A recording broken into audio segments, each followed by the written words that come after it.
On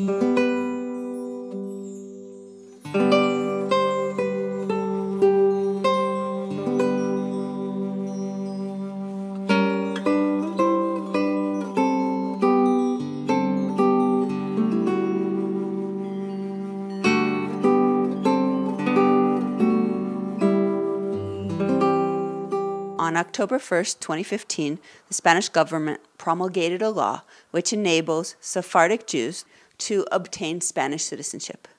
The program lasts only for 3 years. We help people obtain a Sephardic heritage certificate, which they can use when applying to become a citizen of Spain. Individuals who wish to obtain this citizenship have to go through a series of steps very quickly. They need an intermediate level of Spanish, and they need to pass background checks of the state and the federal level, and they also have to prove their heritage, that they are genuinely Sephardi, or that one of their ancestors was persecuted by the Inquisition. And that's where we come in. We are able to help individuals whose families left Judaism, who either became crypto-Jewish or whose families openly embraced Catholicism. And we can help them certify their heritage through genealogy, through family customs, through something called a name report.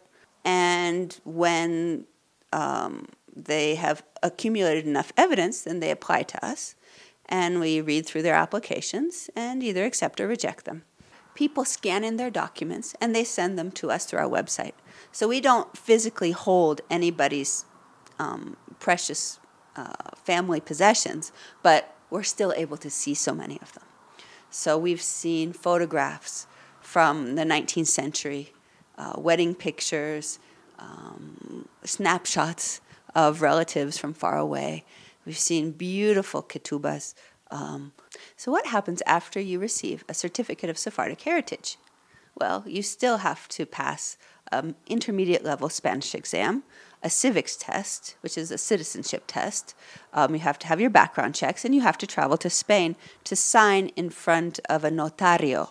And after that process, then it takes a year, and the Spanish government reviews your documentation. And if that is all okay, then you go to your local consulate, for whatever region you live in the world, and you swear allegiance to the King of Spain and become a citizen of Spain.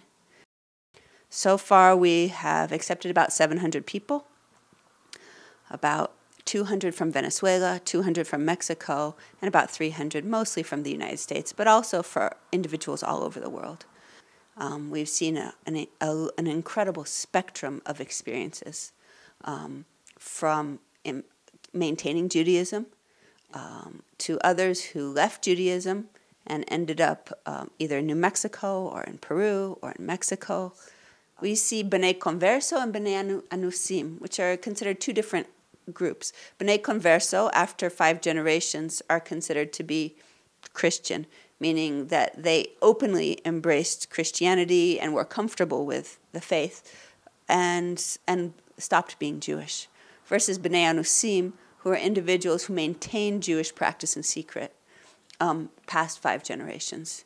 And we see both groups significantly. But for the ones where it's deeply personally meaningful, they are all of the B'nai Anusim community. So yesterday, I received an application from Russia, from a woman who lives in St. Petersburg. And she attached her grandmother and great-grandmother's documents. And what was interesting in one of her identity papers was that it said for ethnicity as Ladina and not Jewish. And of course, there's lots and lots and lots of New Mexicans. Overwhelmingly, New Mexicans whose ancestors have been here for 400 years have someone in their past who's Jewish. But we see 2 different kinds of groups in New Mexico. We see individuals with just a few crypto-Jewish ancestors, and those with their entire family tree is crypto-Jewish or converso. So we work with one genealogist who can generally prepare a 300-page genealogy for almost all people who have New Mexican heritage. And that's why, in fact, we were asked to do this work, because New Mexican history and genealogy is so clear. The records have been maintained across the centuries in the Catholic Church, and that has helped establish descent in a very, very clear and easy way. And in that respect, New Mexicans are very unusual. So I'd like to tell you about another applicant we had, one of our first applicants. He's from Puerto Rico. And he returned to Judaism on his own, maybe 15 years ago. At first, he told me the experiences of his mother and his grandmother and the family. They never ate pork. He began to realize these were Jewish customs. And so eventually he joined a synagogue and converted to Judaism. And then he also produced the Inquisition documents from his ancestors. And that's what we find. We find with very strong stories, very clear family customs and traditions, is that there is a pretty straight line to Inquisition records. These stories really have been furthered the idea that, when a family maintains traditions and its oral history, that there is a documentation behind it somewhere.